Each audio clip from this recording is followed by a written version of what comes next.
पुढील 2 दिवस विदर्भात उष्णतेच्या लाटांचा इशारा देण्यात आलाय। हवामान विभागाकडून उष्णतेच्या लाटांचा इशारा दिला आहे।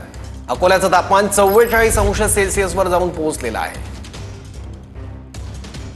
नागपूरसह संपूर्ण विदर्भामध्ये तापमानाचा पारा वाढलेला आहे आणि सूर्य आग ओकताना पाहायला मिळतो आहे। एकंदर जर विदर्भाची आपण परिस्थिती जर बघितली तर विदर्भामध्ये तापमानाचा पारा मोठ्या प्रमाणात वाढलेला आहे आणि सूर्यदेवतेचा प्रकोप आता पाहायला मिळतो आहे।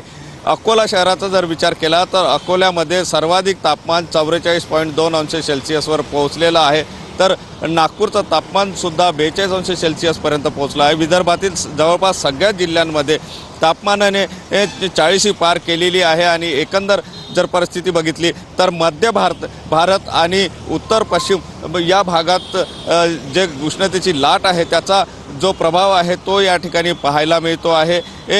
हवामान विभागाने नागपूर विभागाने जे आहे ते 2 दिवसाच्या उष्णतेच्या लाटेचा अंदाज वर्तविलेला आहे आणि त्यानुसार जर आपण बघितलं तर सकाळपासूनच नागपूरमध्ये तापमानामध्ये मोठ्या प्रमाणात वाढ झाल्याचं चित्र पाहायला मिळते आहे। कॅमेरामन सचिन सयामसह सुनील ढगे, TV9 मराठी, नागपूर।